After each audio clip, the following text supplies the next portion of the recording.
Welcome to Between the Covers and Beyond. I'm Luigi Pascal Rondanini, and today I'm presenting a book that has consumed the last year of my professional life, and I mean that in the best possible way. The Möbius Café, A Quantum Fable of Connection by Eris Mirrane.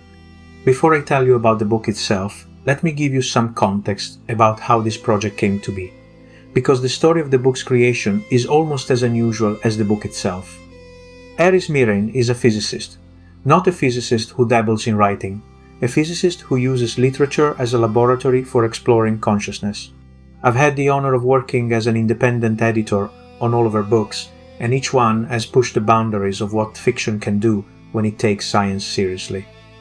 But the Möbius Café is different.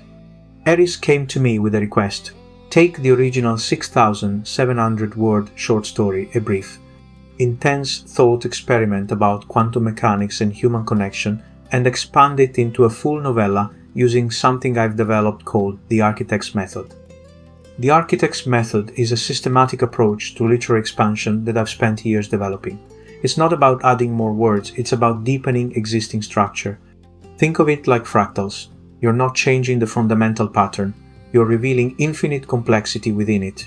The method maintains structural integrity while expanding emotional resonance. A handful of authors now use this approach, but this was the first time applying it to such radically experimental material, and I have to tell you, the comparison between the first and second editions is staggering. What was abstract became visceral, what was intellectual became emotional, what was brief became immersive without losing any of the original's recursive elegance. The expanded edition is 32,000 words. Every one of those words earned. So, what is the Möbius Café? On the surface, it's about three people who meet in an impossible café.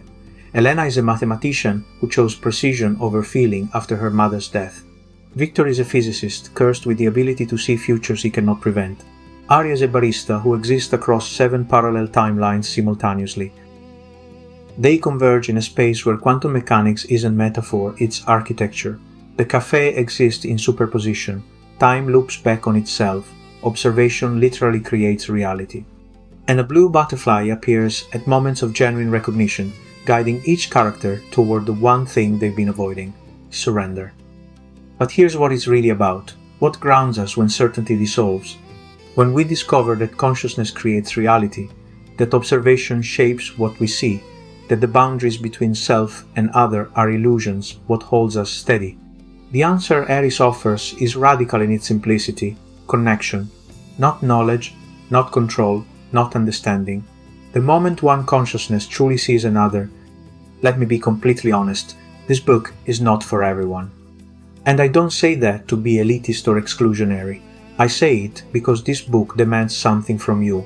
It asks you to surrender your need for conventional narrative structure, to accept ambiguity, to sit with questions that don't resolve, to read poetry disguised as prose, mathematics disguised as emotion.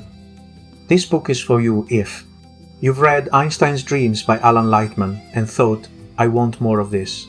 You appreciate Italo Calvino's Invisible Cities or David Eagleman's Some. You're curious about quantum mechanics but want to feel it rather than just understand it intellectually. You believe literature can be both intellectually rigorous and emotionally profound. You want fiction that treats you like an intelligent adult who can handle complexity.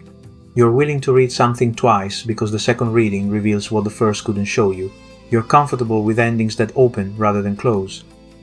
This book is not for you if you need clear plot with rising action, climax, and resolution. You want characters who change through external events rather than internal recognition. You prefer stories where the world operates by familiar rules. You're looking for light entertainment or easy comfort reading. You need every question answered and every paradox resolved. You're uncomfortable with prose that sometimes reads like poetry or mathematics. I'm being blunt because I respect your time. If you want a conventional story, there are thousands of excellent conventional novels. But if you want something genuinely different, something that uses the structure of consciousness itself as its organizing principle, then this book is a gift. Here's how hard this book is. I asked the Neural Syntax Collective brilliant musicians who specialize in experimental soundscapes to compose a theme for it. They're struggling. These are artists who can translate abstract concepts into music, and they're finding it difficult to capture what this book does. I've already written the lyrics for the theme song myself, not because I'm a better artist, but because I've spent a year inside this book's recursive structure. I've lived in its Möbius logic. I understand its refusal to resolve. Even the people whose job is to translate emotion into other media are finding this work challenging. And that's not a flaw, that's its nature. The Möbius Café doesn't explain itself, it is itself. You either enter its logic or you don't. So, why present a difficult book on this podcast? Why champion something that actively resists accessibility? Because we need literature that doesn't condescend. We need stories that trust readers to be intelligent, curious, and willing to work. We're living in an age where algorithms feed us endless content designed to be consumed and forgotten. This book is the opposite of that. The Möbius Café demands participation. Your observation of the text changes the text. Every reading collapses different possibilities into being. The book you read is not the book someone else reads, because reading itself is observation, and observation creates reality. That's not marketing language, that's the actual structure of the work. Early readers fall into two camps. Camp 1. This is the most frustrating thing I've ever read. I don't understand it, it doesn't make sense. Why doesn't it just tell me what's happening? Camp 2. This is the most profound thing I've read in years. I cried. I understood something I didn't have language for. I keep thinking about it days later. There is no middle ground. If you're in Camp 1, I respect that. This book isn't for you, and that's fine. Go read something you love. Life's too short for books that frustrate you. If you're in Camp 2, or if you suspect you might be, welcome. You're going to love this. You're going to hate parts of it. You're going to reread it. You're going to recommend it to 3 people and warn away 10 others. You're going to argue with it, sit with it, integrate it. One thing I want to emphasize, this is not pseudoscience dressed up as literature. Eris is a physicist. The quantum mechanics in this book, superposition, entanglement, wave function collapse, the measurement problem, all of it is scientifically accurate. She's not using quantum mechanics as window dressing. She's using it as the actual framework for how consciousness and reality interact. The mathematics is real, the physics is sound. The philosophy is grounded in contemporary consciousness research. But you don't need a physics degree to read this book. You need curiosity. You need willingness to feel concepts before understanding them. You need to trust that confusion can be productive. There's a comprehensive glossary in the back. There's a bibliography if you want to go deeper. But the book itself teaches through experience, not explanation. Let me describe what reading this book feels like. You'll start with 3 backstories: Elena's funeral where she chooses mathematics, Victor's burden of foresight, Aria's multiplicity across timelines. You'll care about these people quickly. They're not abstractions, they're wounded humans searching for wholeness. Then you'll enter the cafe, and the cafe will disorient you. Time won't flow normally. Objects will exist in multiple states. Conversations will happen before and after they happen simultaneously. You'll think, wait, what's happening? And then, if you surrender to it, you'll start to understand. Not intellectually, experientially. You'll feel what it's like when observation creates reality. When the boundary between self and other dissolves. When consciousness recognizes itself across infinite forms. The book has 3 symbols: diamond, observer, dreamer, marking different states of awareness, a blue butterfly that appears at moments of recognition, mathematical equations that read like poetry, conversations that operate on multiple levels simultaneously. By the end, you won't have answers, you'll have transformation. And if that sounds vague or unsatisfying, this book isn't for you. But if that sounds like what literature should do, change you, not just entertain you, then you're ready. As an editor, working on this expansion taught me something about what's possible when form and content align perfectly. The original story was 6,700 words, compressed, brilliant, but abstract. The expanded edition is 32,000 words. But here's what's remarkable: we didn't add plot. We didn't introduce new conflicts or resolutions. We revealed what was already there. We gave Elena's grief texture. We made Victor's burden physical. We showed Aria's coherence across fragmentation.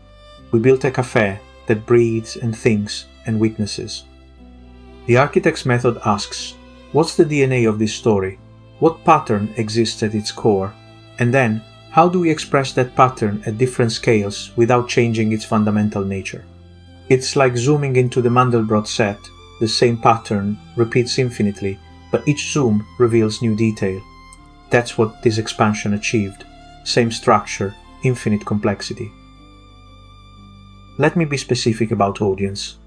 Readers of literary fiction who want something genuinely experimental. If you loved Cloud Atlas, The Overstory, or Lincoln in the Bardo, you'll appreciate this. Science enthusiasts who want to see quantum mechanics treated seriously in narrative form. This isn't sci-fi, it's literary fiction grounded in real physics.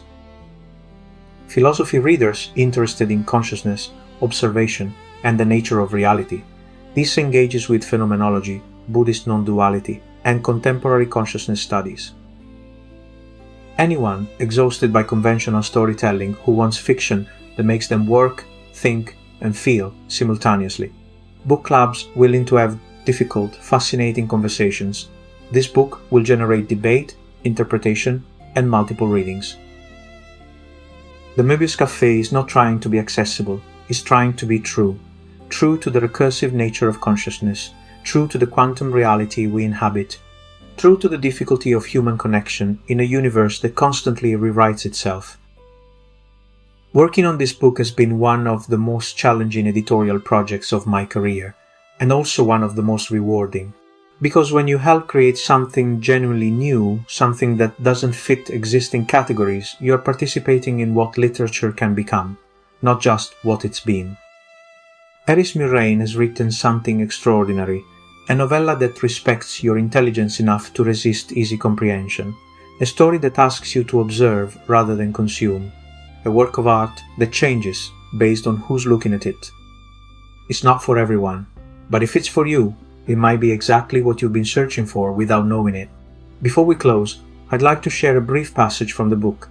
This is the opening of Elena's story, the moment where everything begins. Eve Hamilton, who has become the voice of the Möbius Café for our audiobook recording sessions, will read these for you now. From the Möbius Café by Eris Mirrane. Rain on a casket sounds like static, white noise, the absence of signal. Elena stands at the edge of her mother's grave, 14 years old, counting. 1 mourner, 3 umbrellas, 7 flower arrangements, 11 people crying, primes, all of them. Her mother taught her to love prime numbers, indivisible, irreducible, fundamental.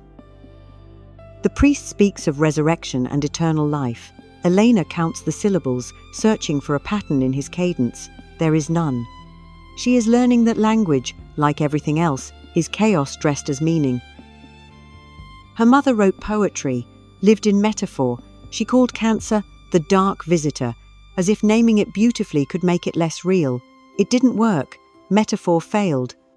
The dark visitor stayed until her mother stopped breathing. Standing in the rain that won't stop, Elena decides that precision will protect her. Numbers cannot lie. Equations do not betray you. Mathematics is the only language that means exactly what it says. A blue butterfly lands on the casket. Impossible. It's November, too cold for butterflies. But there it is, wings the color of probability curves, patterns that almost resemble Fibonacci spirals. Elena has never seen anything so beautiful. She reaches for it. The butterfly lifts into the rain, vanishing between drops. The Möbius Café, a quantum fable of connection by Eris Mirrane. Available soon through Rondanini Publishing and at all major book retailers. Thank you for listening to Between the Covers and Beyond. I'm Luigi Pascal Rondanini. Until next time, keep reading, keep questioning, and remember, observation creates reality.